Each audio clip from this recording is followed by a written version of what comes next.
Oi, eu sou a Jéssica e conforme combinado, hoje eu tô aqui pra falar pra vocês do primeiro livro lido pro projeto Autores Brasileiros.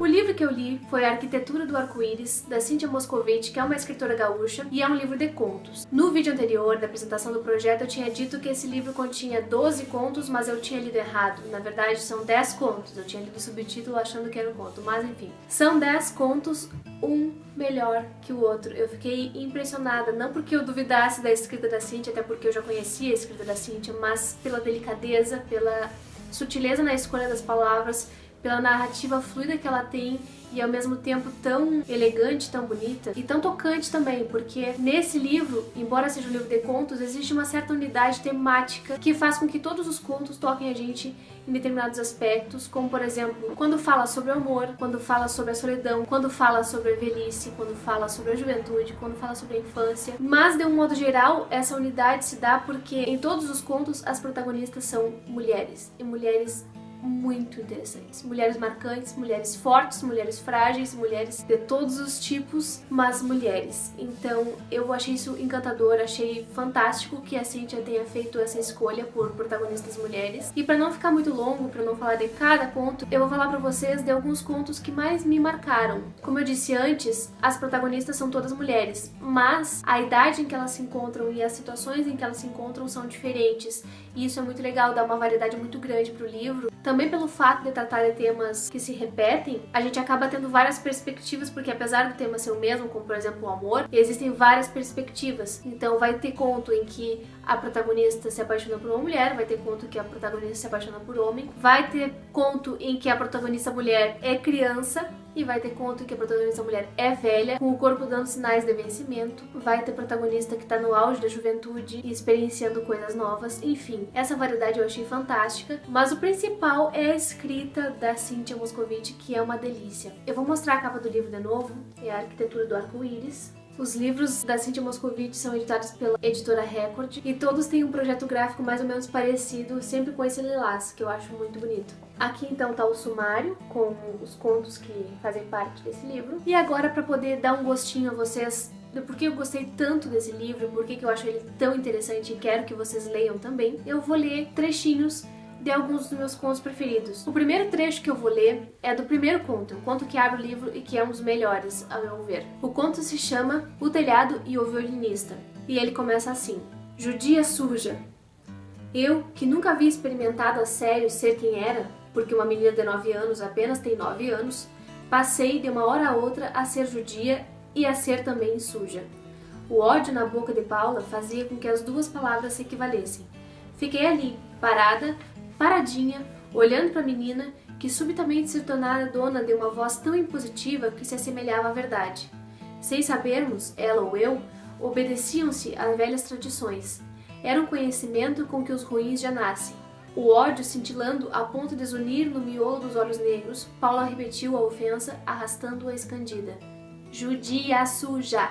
Então em mim, pela primeira vez, abriu-se uma violenta ferida de sangue. Uma hemorragia de raiva e dor grande demais para o espírito de uma menina, e a criança que eu era arranjou ainda ânimo de fazer a pose da insolência, as duas mãos na cintura, e arranjou ainda instinto para retrucar. E você é uma bocó e uma burra. Esse conto é muito divertido, porque começa justamente com essas perspectivas bem infantis, coisas que todo mundo vivenciou, essas brigas e insultos que a gente fazia, mas ele vai crescendo ao longo da narrativa e conta histórias muito interessantes de uma família judia realmente, e todos os seus afazeres ali domésticos, a convivência dessa criança com a avó, a convivência dessa criança com os pais. Aqui então a problemática é justamente o ser judeu, numa comunidade que a maioria não é judia, e lidar com essas diferenças, lidar com a sua identidade e criar uma noção de respeito por suas origens, e até mesmo de um certo orgulho das suas origens. Existe uma valorização aqui que é trabalhada pela família, para que essa menina sinta orgulho de ser judia, apesar das ofensas dessa amiguinha e da maldade toda que ela faz para a protagonista e também para as coisas que a protagonista ama. É um conto muito bonito. Outro conto muito bonito se chama A Queda do Arco-Íris. que fala da perda de uma pessoa amada. No caso aqui, a protagonista se apaixona por um professor seu de literatura, mas a gente não sabe muito bem o que aconteceu durante essa paixão, esse relacionamento que eles tiveram. A gente só sabe a partir do momento que ele morre, porque é quando ela vai começar a narrar, ela vai falar das lembranças desse relacionamento. Ela fala muito do fazer literário, isso não só nesse conto, mas em outros contos também. Ela fala muito sobre a escrita, do papel da escrita na vida dela, através desses diversos personagens que tem aqui. E nesse conto não é diferente. Então ela vai falar muito sobre a literatura mesmo, e um dos trechos mais bonitos é o que a narradora diz o seguinte: acho que terias te magoado comigo, meu muito querido. Depois que te foste, escrevi um livro. Não, deves saber que não aqueci minha pena com a água fervente das lágrimas. Tinhas horror a isso. A literatura, infelizmente, não pôde resgatar a mísera desordem de meu amor por ti. A literatura, pobremente, me inventou numa ficção de ti. Toda a escrita da Cíntia é nesse formato, é nessa elegância, é nessa fluidez, é nessa boniteza, como eu gosto de dizer de algumas escritoras e escritores que eu falo aqui. É bonito de ler, é gostoso de ouvir. Então aqui a gente tem, além do amor, né, a temática da perda, e é um conto de extrema beleza e é algo também que me encantou ler. Agora, outro conto muito legal é um que se chama O Escândalo das Estrelas na Noite. E aqui a gente vai ter uma mulher de meia idade, já casada há muito tempo, com filho, família e aquela coisa toda, que é bibliotecária, e um belo dia, no trabalho, ela acaba conhecendo um novo professor de literatura e ela, sem se dar conta, acaba criando um interesse por esse professor. E algo muda dentro dela, ela começa a se sentir estranha, começa a se sentir cheia de emoções novamente, porque ela não sentia mais tantas emoções com a vida que ela levava antes de conhecer esse professor. E isso dura muito pouco. Ela começa toda essa modificação, se sente culpada por isso, sem saber mais ou menos o que está acontecendo. Mas o fato é que ela tem esse interesse, e quando ela está mais animada, um belo dia esse professor chega e diz pra ela: eu vou ser pai. E isso faz com que ela pense em um zilhão de coisas, e aí vem um trecho que eu quero comentar com vocês. Pai? Ela repetiu, experimentando um influxo acre desde o estômago, e pensou, numa fração de segundo, num pequeno pedaço do tempo que escorria nela como areia, que mesmo que não usasse um anel de casamento, para ser pai, aquele homem tinha uma mulher, uma intimidade, uma casa, uma vida fora das paredes da escola.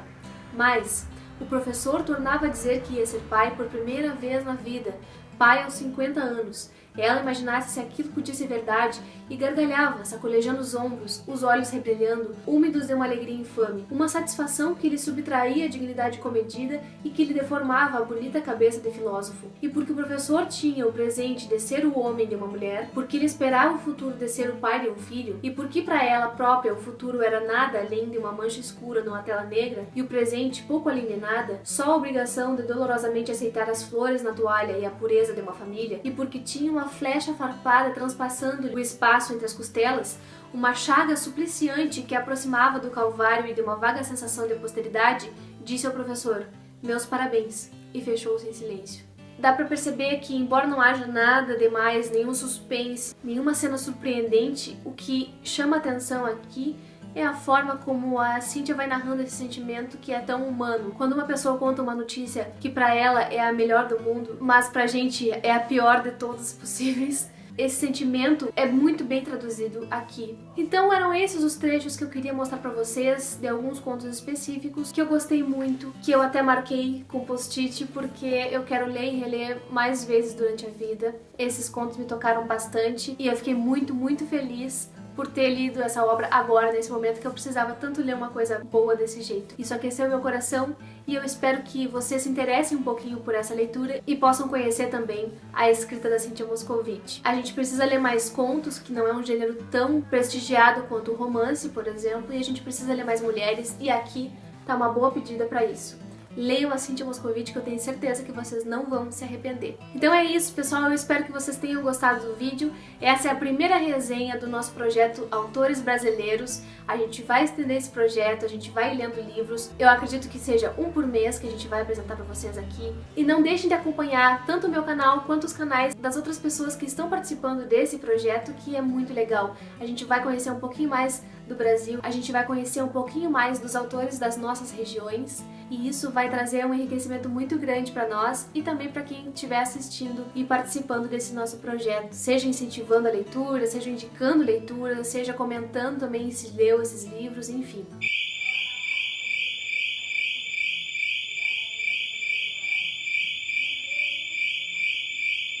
Eu espero que vocês tenham gostado. Visitem o canal das outras meninas, que hoje também tá saindo vídeo novo em todos os canais. E não deixem de comentar, a participação de vocês é muito valiosa pra nós. Assistam aos vídeos que eu deixo indicados aqui, inscrevam-se no canal se ainda não são inscritos e a gente se vê no próximo vídeo.